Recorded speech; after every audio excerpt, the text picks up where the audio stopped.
কৃত্রিমভাবে তৈরি পুকুরটার ধারে সাজানো কাঠের বেঞ্চে বসে আছে নির্ঝর। এই বেঞ্চটাই যেন আজ নির্ঝরের দুঃখকে ভাগ করে নেওয়ার জন্য একমাত্র ঠিকানা হয়ে দাঁড়িয়েছে। তাই তো দীর্ঘক্ষণ ধরে এই স্থানেই বসে আছে সে। ইলমাদের বাসা থেকে বেরোনোর পর থেকেই নির্ঝরের অমন এলোমেলো অবস্থা দেখে তেজ নির্ঝরের কষ্ট কমাতে হুইস্কি মেশানো জুস খাইয়েছিল ওকে। কিন্তু সেটাই ওর জীবনের এত বড় ভুল হয়ে দাঁড়াবে তা তেজ আগে বুঝেনি। কারণ ওই হুইস্কি নির্ঝরের শরীরে প্রবেশ করার পর ওর জন্য তা সান্ত্বনামূলক ঔষধি হয়ে না দাঁড়িয়ে ওর ভিতরে সুনামি, টর্নেডো সব শুরু করে দিয়েছে। ফলস্বরূপ নির্ঝর কাঁদছে, মাঝে মাঝে হেঁচকি তুলছে, তবুও কাঁদছে। অনুর সামনে হওয়া নিজের সেই মহা বেজ্জতিটা কিছুতেই হজম করতে পারছে না নির্ঝর। পেটের ভিতর থেকে গলা পর্যন্ত অদ্ভুত গ্যাসের মতো কিছু একটা জমে আছে যেন ওর। নির্ঝরের সামনেই এদিক থেকে ওদিক, ওদিক থেকে এদিক পায়চারি করছে তেজ। তেজের হাত দুটো পিছনে বাঁধানো, ব্রুজোরা হালকা কুঁচকানো অবস্থায় রয়েছে। একটু পরপর তেজ নির্ঝরের দিকে এমনভাবে তাকাচ্ছে যেন ওর এই কান্নার বোঝা বড্ড ভারী হয়ে গিয়েছে তেজের কাঁধের উপর। তখনই নির্ঝর বিকট শব্দ করে নাক ঝাড়ল। নির্ঝরের নাকের ভিতর থেকে ময়লা রূপে ওর মস্তিষ্কে জমে থাকা আবেগ ও দুঃখগুলো বেরিয়ে এসে পড়ল তেজের পায়ের কাছে, ঘাসের ওপর। তেজ মুখ কুঁচকে একদম পিছিয়ে গিয়ে বলল, ইয়াক, থু, দেখে শুনে পরিষ্কার করবি তো। এখনই আমার পায়ের ওপর এসে পড়তো সব। তেজের কথাটুকু যেন নির্ঝরের কান পর্যন্ত পৌঁছালো না। নির্ঝর ফ্যাঁস ফ্যাঁস করে কাঁদতে কাঁদতেই বলল, আমি আমার এই ২৪ বছর জীবনে হওয়া সব বেইজ্জতিকে হজম করে নিয়েছি তেজ ভাই, সব। বন্ধুদের সামনে ট্রাউজার ছিঁড়ে যাওয়ার বেইজ্জতিটাও আমার মনে প্রভাব ফেলতে পারেনি ততটা, কিন্তু এবারের বেইজ্জতিটা, এইটা আমার হজম শক্তির বাইরে চলে গিয়েছে তেজ ভাই। নির্ঝর থামলো। তেজ দাঁতে দাঁত চেপে দাঁড়িয়ে দাঁড়িয়ে দেখছে নির্ঝরকে। নির্ঝর এবার এক হাতে নিজের বুক চাপড়াতে চাপড়াতে বলল, আল্লাহ আমায় এত কিউট করে বানিয়েছেন। সুনামধন্য একটা বংশে জন্ম হয়েছে আমার। চালচলন কত গুছালো, কথাবার্তা ভদ্রতা স্পষ্ট ফুটে ওঠে, হাঁটা চলাও যথেষ্ট এলিগেন্ট লাগে। তবুও তবুও আমার ক্রাশ কিভাবে আমায় এই কথা বলতে পারলো তেজ ভাই? কিভাবে? কিভাবে? এই পর্যায়ে তেজ আর নিজেকে সামলাতে পারল না। বিরক্তির চূড়ান্ত পর্যায়ে পৌঁছে গিয়েছে যেন তেজ। কারণ বিগত সময়গুলোতে নির্ঝরের মুখ থেকে এই কথাগুলো অন্তত খানিকবার শুনতে হয়েছে তেজকে। তেজ নির্ঝরের দুকাত ধরে জাকিয়ে জাকিয়ে বলল, এই বেটা, আর কত কান্না করবি, হ্যাঁ? আর কত কান্না করবি, হ্যাঁ? চোখ দিয়ে এত পানি বের হচ্ছে কিভাবে তোর, বলতো? তোর শরীরের শিরায় শিরায় কি আজ রক্তের বদলে নোনতা পানি চলাচল করছে? নির্ঝর এবার কান্না থামিয়ে তেজের দিকে তাকালো। নির্ঝরের এই দৃষ্টি ভীষণ অদ্ভুত লাগছে তেজের কাছে। নির্ঝরের ভেজা চোখ, লালচে নাক, কাঁপান্বিত ঠোঁট জোড়া দেখে তেজ আত্মরক্ষামূলক ভঙ্গিতে বলল, এই, আমার দিকে ওইভাবে তাকাচ্ছিস কেন? এখন আবার আমার ভিতরে অনুকে দেখতে পাচ্ছিস নাকি? তাহলে তো এবার আমার ইজ্জতের উপর হামলে পড়তেও দুবার ভাববি না তুই। নির্ঝর ফুঁস করে নাক টেনে বলল, অনু, আমার অনু, কেন তুমি এত পাষাণী? ভাবতেও পারিনি আমি। কষ্টে বুক ফেটে যায়। এত বেশি কষ্ট রাখবো আমি কোথায়? অ্যাঁ অ্যাঁ অ্যাঁ। তেজ শব্দ করে নিঃশ্বাস ফেলে বিড়বিড়িয়ে বলল, যে ছেলে ফিডারে দুধ খেয়ে অভ্যস্ত তাকে আমি ব্যাককেল খাইয়েছি হুইস্কি। রিয়েকশন তো ডেঞ্জারাস হওয়ারই ছিল। আজ এই কানে ধরেছি, জীবনে তোকে মিনারেল ওয়াটার ছাড়া আর কোনো কিছু খাওয়াবো না। ইলমা ওর রুমে গ্যাসের চুলায় রাতের জন্য রান্না করছিল। অনু ইলমার রুমেই বিছানায় বসে আছে। অনু বলল, ইলমা আপা, তুমি আমাকে এভাবে পুতুলের মতো সাজিয়ে আর কত সময় বসিয়ে রাখবে বলো তো? আমিও একটু তোমার কাজে হাত লাগাই না? বড্ড অলস হয়ে যাব নয়তো আমি। ইলমা কাজ করতে করতে বলল, অসুস্থ তুমি অনু? এখন সময় তোমার কেবল বিশ্রাম নেওয়ার। তুমি চুপচাপ বসে থাকো। এতটুকু কাজ আমি একাই করে নিতে পারবো। এতটাও অসুস্থ না আমি আপা। বরং তুমি আমায় কাজ করতে না দিয়ে দিয়ে আদরের দুলালি বানাচ্ছ। ইলমা চুলায় বসানো মুরগির মাংস টুকুতে শেষ জল দিতে দিতে একটু কড়া কণ্ঠেই বলল, এখন কিন্তু তুমি আমার থেকে শক্ত বকা খাবে অনু। অনু শব্দ করে একবার নিঃশ্বাস ফেলে চুপ হয়ে গেল ঠিকই, কিন্তু ওর দৃষ্টি ইলমার উপরেই স্থির। ইলমা চায় প্রতিটি কাজের মাঝেই অনু যেন ওর মাকে খুঁজে পায়। অনুর মাও ওকে কোনো কাজে হাত লাগাতে দিত না যখন তিনি অসুস্থ থাকতেন।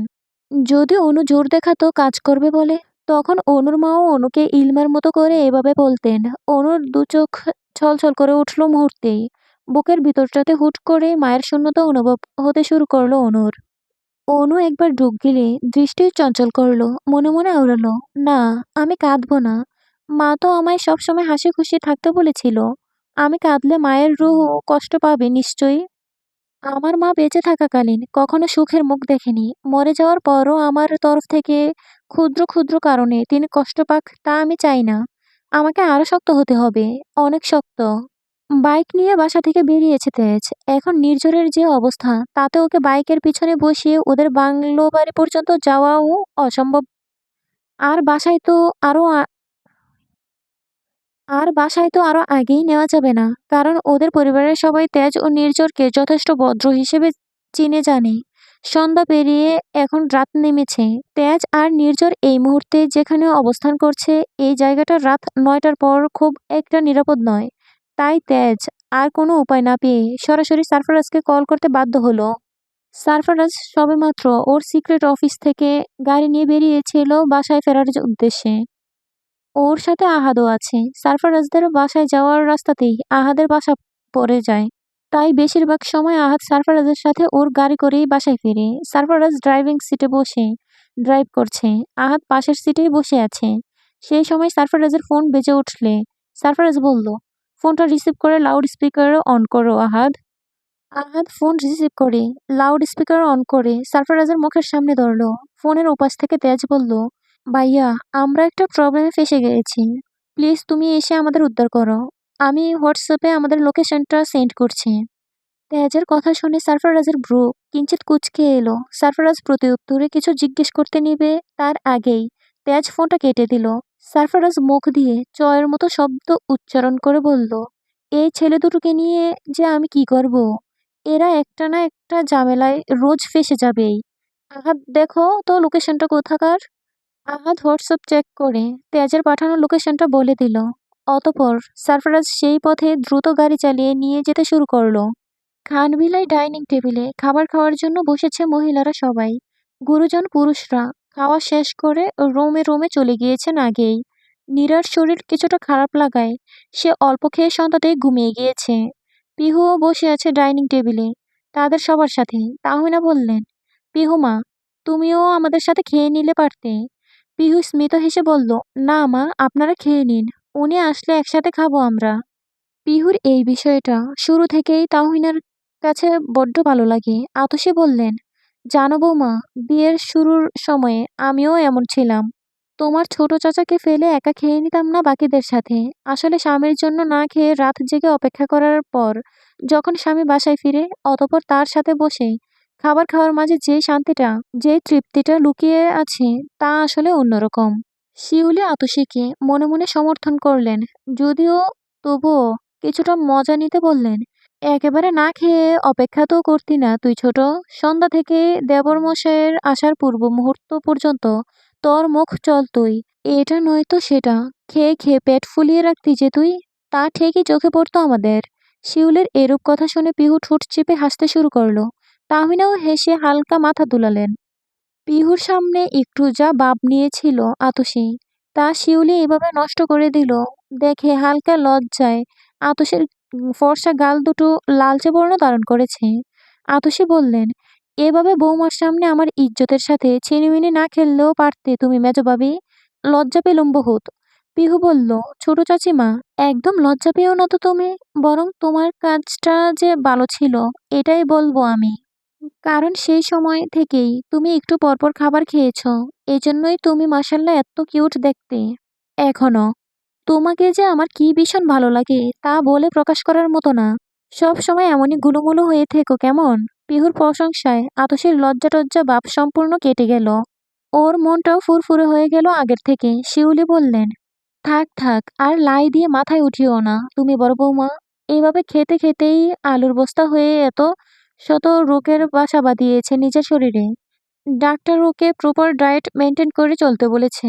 শরীরের অতিরিক্ত ওজন না কমালে ভবিষ্যতে ওর অবস্থা দেখার মতো থাকবে না, বুঝলে। আতসী একটু করে যেই না খুশি হয়ে বেলুনের মতো ফুলে উঠেছিল।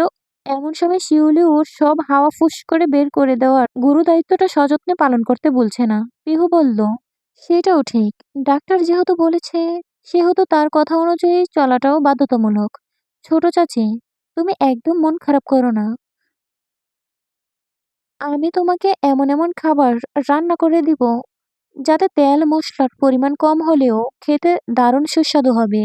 আর তা তুমি যেমন খুব তৃপ্তি করে খেতে পারবে, তেমনি তোমার ডায়েটও যথাযথভাবে মেনটেন হবে। পিহুর কথায় আতসী আবারও যে খুশি হয়েছে, তা ওর চেহারার রং দেখেই বোঝা যাচ্ছে।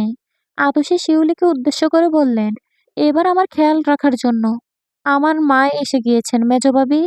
তুমি আর আমায় তরকারিতে অতিরিক্ত তেল মশলা ব্যবহার করা নিয়ে জারি দিতে পারবে না। এবার আমি আমার অতিরিক্ত ওজন কমিয়েই ছাড়বো, হুঁ। শিউলি মৃদু হাসলেন, প্রত্যুত্তরে আর কিছু বললেন না। পরক্ষণেই পিহুর নজর পড়ল তাহমিনার ওপর। তাহমিনা মাথা নিচু করে বসে আছেন। প্লেটে থাকা খাবারগুলোর মাঝে এখনো ৩ ভাগ খাবার পড়েই আছে। তাহমিনাকে নিজের বুকের বাঁ পাশটায় হাত রাখতে দেখে পিহু দ্রুত স্বরে বলল, মা, মা, কি সমস্যা হচ্ছে আপনার?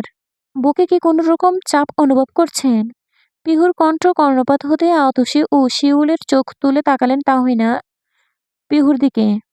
তাহমিনার চেহারায় হালকা কুঁচকানো ভাব স্পষ্ট হলো। তাহমিনা বললেন, পানি, পানি দাও আমায়। পিহু সামনে থাকা পানির গ্লাসটা উঠিয়ে নিয়ে নিজের হাতে তাহমিনাকে তা খাইয়ে দিলেন সামান্য। শিউলি আর আতসী নিজ নিজ চেয়ার ছেড়ে উঠে তাহমিনাকে ঘিরে দাঁড়ালেন। আতসী বললেন, বড় ভাবি, খুব সমস্যা হচ্ছে তোমার? ডাক্তারকে আসতে বলবো? তাহমিনা হাত উঠিয়ে না সূচক জবাব দিলেন। কিয়ৎক্ষণ পর তাহমিনা বললেন, খুব বেশি সমস্যা হচ্ছে না, কিন্তু বুকের ভেতরটাতে কেমন যেন লাগছে, অস্থির অস্থির বোধ করছে। তেজের বলা জায়গাটাতে এসে গাড়ি থামালো সারফারাজ। অতঃপর আহাদ ও সারফারাজ দুজনে গাড়ি থেকে নামলো।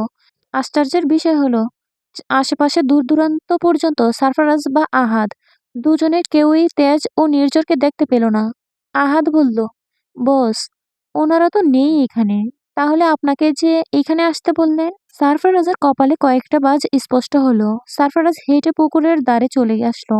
সেখানে একটা বেঞ্চের পাশে গাছের উপর সারফারাজ একটা সানগ্লাস পরে থাকতে দেখলো। সারফারাজ সানগ্লাসটা হাতে উঠিয়ে নিল। ভালো করে নজর বুলিয়ে দেখলো, এটা তো তেজের সানগ্লাস। এখানে এভাবে পড়ে আছে কেন সানগ্লাসটা? ভেঙেও তো গিয়েছে একটা গ্লাস। তেজ কোথায়?